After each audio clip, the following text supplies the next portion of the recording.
Quick video today. Just wanted to share what's been on my mind the last few days. Been speaking to a lot of people lately, or messaging a lot of people as well who are really feeling a lot of fear.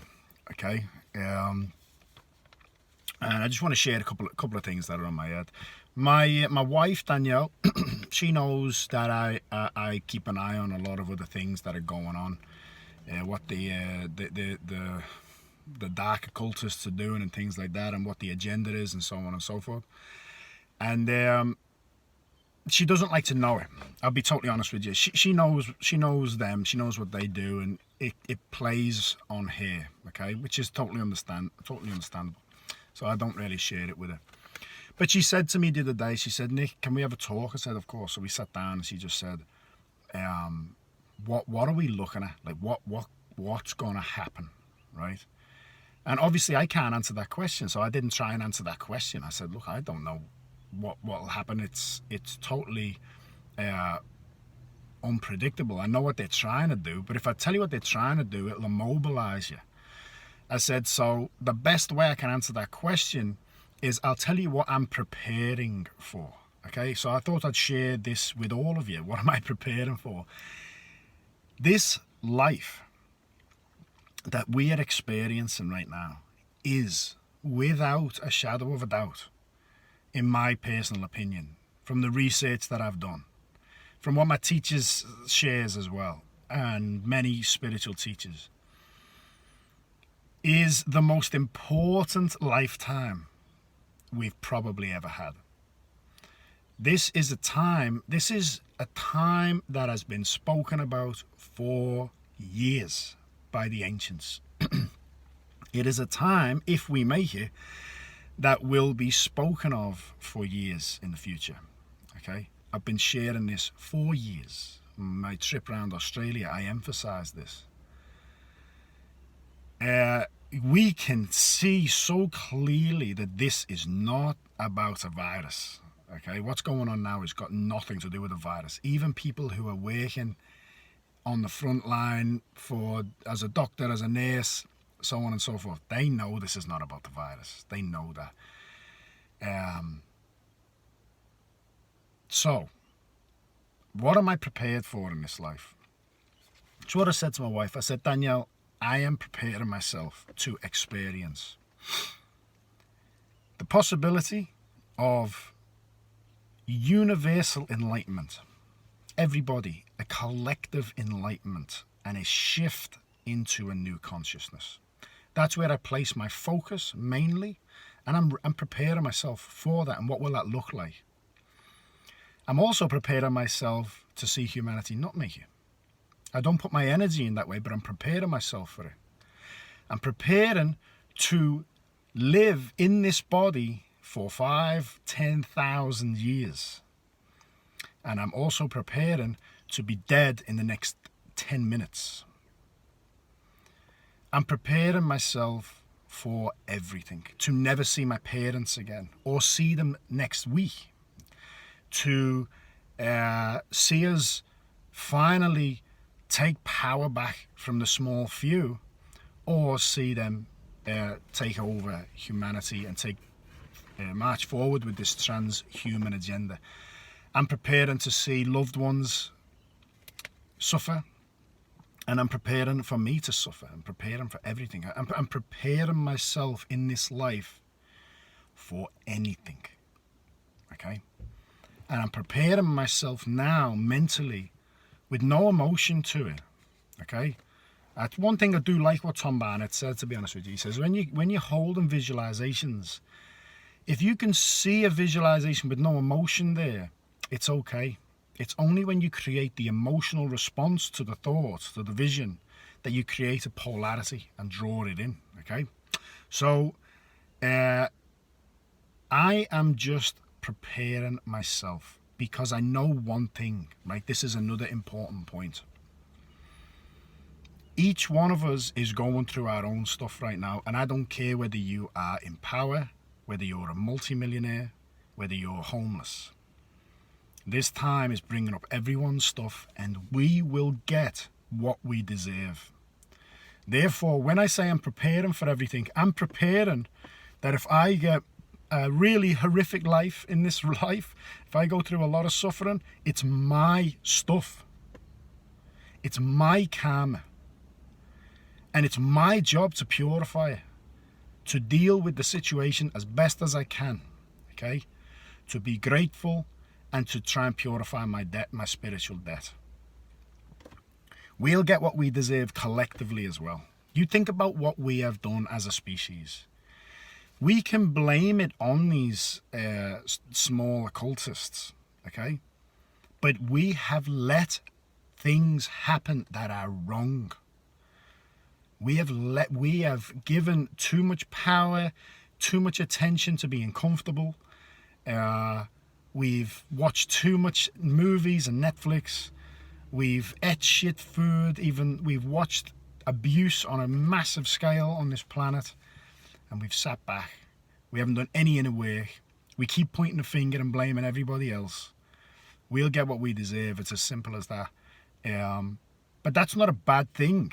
That's a good thing, because I heard a beautiful gentleman who's a lineage of Saint Germain get interviewed, and they were talking about the challenging times right now. And he said, and they said, what do you think about the challenging times in the world? And he said, as hard as this might be for your viewers, if someone's walking down the street, what is the most effective way for me to get 100% of their attention?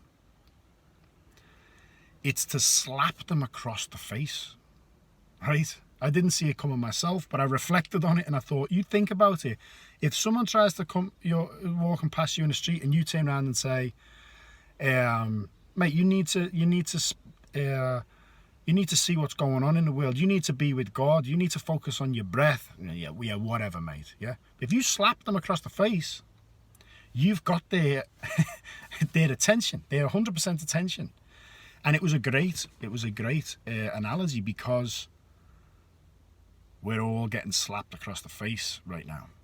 We're getting a collective slap across the face. And that slap across the face is bringing people to attention. So this is not a bad thing. This is not a bad video. I'm saying we'll get what we deserve, but never feel like a victim, like we're just going to get smashed. Because when that smack across the face comes, you can either beat the guy up, right, and solve nothing, or you can actually go, wow, I was actually in a complete daydream then on my phone. I was thinking, this guy slapped me. And you might turn around and say, mate, are you okay? You never know. That guy might be there to give you a powerful spiritual message that will change your life forever. He might not want to fight you. He might just be giving you a beautiful message, and he needed your attention. So when we look at it like this is what's happening now. And when we all come to the, sorry, just get the sun up. When we all come to the place of getting this, right? We can change this, because we start looking for solutions. We start saying, okay, it's happening. It's on our doorstep. What can we do? And we're doing that now, okay?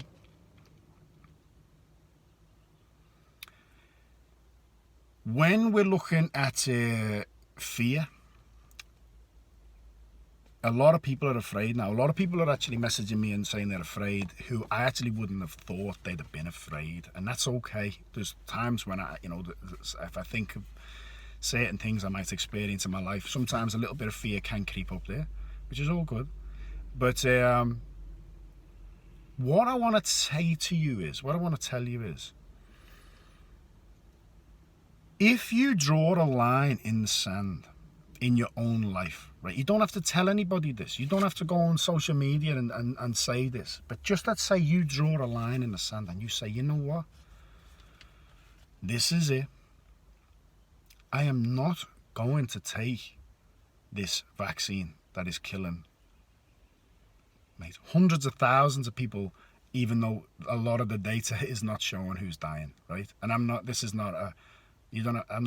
telling anyone to go and get something. I'm just saying this for an example. If you know that there is an agenda behind this jab, right? You know it's not about a virus. And you draw a line in the sand and you say, you know what? if I get pinned down and I get jabbed, right, I'm going to own it. I don't care. I'll breathe it out. I'll detox it out. I'll do whatever I have to do. But unless that happens, I'm not taking it. I'm going to take responsibility for my health. I'm going to live in love. I'm going to this, that, and the other, right? If you draw a line in the sand and you say, I'm not afraid of you, you are what is creating fear in these people who are panicking and pushing this agenda. Yes, we're not dealing with them. We're dealing with damaged police officers. Okay, that's what we're dealing with. Damaged police officers who have weapons. Okay, I understand that. But you have to understand that the people at the top calling the shots, and I love them all. I love all humanity, and I mean that. I mean that. I know they're suffering. I know what they've been through. I understand their suffering, right? As best I can. I'm not saying I fully understand. I understand the best I can. I meditate on that. I meditate on being compassionate to these people. But these people are the weakest people. They are so afraid and so weak, they have to turn humanity on each other because they can't have humanity seeing who they are. And if you have to do that, it's because of weakness. It's because you can't trust the nature of God. Okay, you can't trust the divine flow of nature to just manifest in the world. You have to control every situation. This is why they hate God, okay? And they worship the opposite to God. So, these are the weakest people in the world. You look at people like Bill Gates, you look at people like Daniel Andrews and the people who are leading Australia, and you look at people like Jacob Rothschild and all of these like Rockefellers and the Morgans. They are weak human beings, right? And one of their biggest strengths they've always had is the people not knowing who they are. And now the people know who they are. This is really interesting because that's a big kick in their agenda, okay? So when I'm talking about a solution to all this, I always talk about collective meditation. I always talk about that, and it is. But a lot of people just still don't do it or get it. So when we look at our individual life, think about being with God. You know, for years, I couldn't even say that word without trying to justify myself. I used to say, if you want to call God, and then I'd say, you know, or you can call, because I know God's such a swear word because it's been so misused by all of these religions for so long. But, you know, I used to say, oh, you know, you say, dear God, or the divine intelligence, or the intelligence behind nature, or, you know, whatever. I'd make all these other names for God. But the truth is, God is God, okay? God is God. And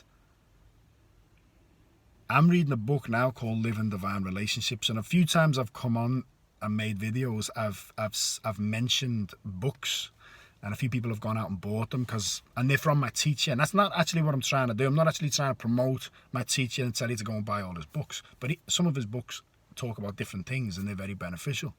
Living Divine Relationships is a pocket book. It's a very small book. And whereas in my personal opinion, most of Master Sha books are speaking to the masses, Living Divine Relationship cuts like a knife. It's like he's talking straight to you. It's a very personal book, and it's about living a divine relationship with God.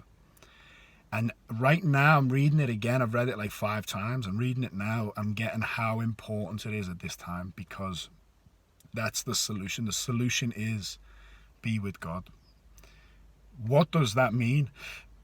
If God is all loving, all forgiving, all compassionate, is humble, is grateful, is generous, is harmonious, is peaceful, is caring, is fearless, then it would make sense to embody those conditions and align with God. Because what's happening then is, when you build a relationship with God, God is not separate from you. You're acknowledging that this divine intelligence, this God, is everywhere and within you. And when you align with the conditions of nature, of God, God serves through you. You become a divine vessel for other beings. And that's where the transformation happens, in my opinion, because words are words. And right now, in this social media age we're living in, people, 15 minutes is a massive video, and no one can be asked reading more than 4 paragraphs, and they just keep scrolling. Oh yeah, be with God, that's cool, yeah. But actually, if you were to see somebody, if you were to see a master, and that master was not speaking, but had a presence where they were aligned with something greater than the ego, people are drawn to them. There's a magnetism there, and that's the key, I think, because fundamentally, police officers, military, everything we're seeing now, everyone is operating through fight or flight fear. If you're with God, what are you afraid of? I'm going to die. They're going to kill me. I'll be with God. That's okay. I'll let go of this body, let it go back to the earth. I'll do my bit while I'm here. I'm not afraid. I'm not afraid to serve people. In this life, I was saying before, I'm prepared to live in a multi-million-dollar mansion. I'd have no attachment to it whatsoever. I'm prepared to be homeless. I just want to be with God. I just want to align with God and my shifus, my spiritual fathers and mothers. I want to align with the Buddha nature. And I want to help people. I just want to serve. That's all I'm here for. And if that means that I have 10 minutes of service, I'll do it. If it means I'm going to live another 1,000 years, I'll do it. My son, I was lying outside the other day, and my son come over to me. He's 11, and he just said he just asked me a random question, as kids do. He said, "Dad, if you were going to die now, what would you do? What would you say?" I said, "You want me to answer that honestly?" He said, "Yeah." I said, "Honestly, Bo, I would say thank you so much for my life, because thank you for giving me 11 years with this most incredible boy, this human being, my son. He's amazing. I've had the best time. Thank you for my wife. Thank you for the best mum and dad and brother and sister. Thank you for my friends. I've had so many. Thank you for my teacher, for giving me the opportunity to be with my spiritual teacher, my spiritual father." And I said, "Bobo, I will die with a smile on my face." And he started crying. And then I started crying because he was crying. And I said, "Mate, it's the truth. It's the truth." And that's because I've been very blessed in this life. Some people have had a hard life, I get that. But the reason why the present moment's called the present is because it is actually a gift. You don't think I've made mistakes in my life? I've made many mistakes, and they still haunt me. But the thing is, even if we make mistakes, we get a present every moment. We get a gift where we can ask for forgiveness, do the right thing now. We forget about it. We live in forgetfulness. We've got now, again, the present, another present, another present, another gift, another gift. So even if you've had a hard life, just be with God now. Be kind now. Do the right thing now. Yeah, I don't want this to go too long. I just thought I'd share what's on my head. But I love you all so much. If any of your family members, you're afraid they're going to get this injection, a lot of family members are getting angry with those that are not getting the jab, and they're telling them they don't want to speak to them ever again and all that. This is my answer to that as well. Never turn your back on them, but let them go through their journey.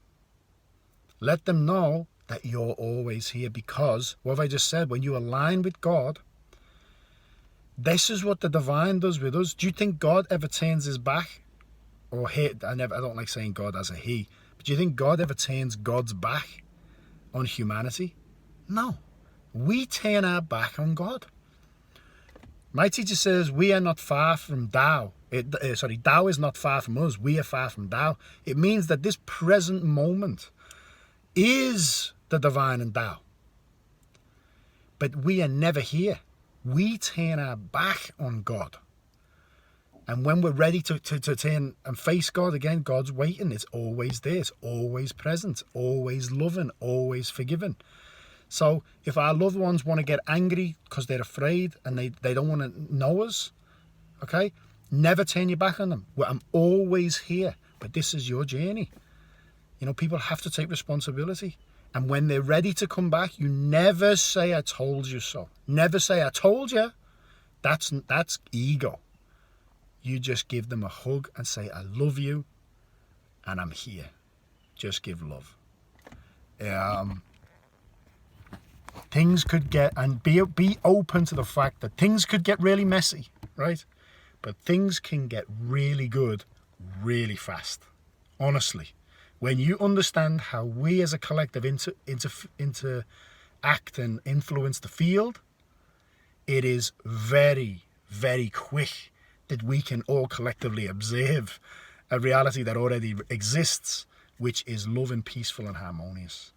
And that's why I promote Love, Peace, Harmony. Imagine the whole world playing Love, Peace, Harmony just in their house to start with. Creates a field. Every house is playing the same field. It creates a harmonious collective field, which would change the field, shift the field. If we all were singing it and playing it every day for a minimum of 15 minutes, morning, afternoon and night, mate, we're going to see big difference in our life and in the world. But the world's got to go through what it's got to go through. I love you all so much. I'm here if you need me. I'm going to slow down my social media. I keep saying that, but I really am. I don't spend much time on it now. So if I'm not answering questions on social media, that's why. I don't even have the apps on my phone. You can still message. I still keep Messenger on for people. So I love you all. Take care.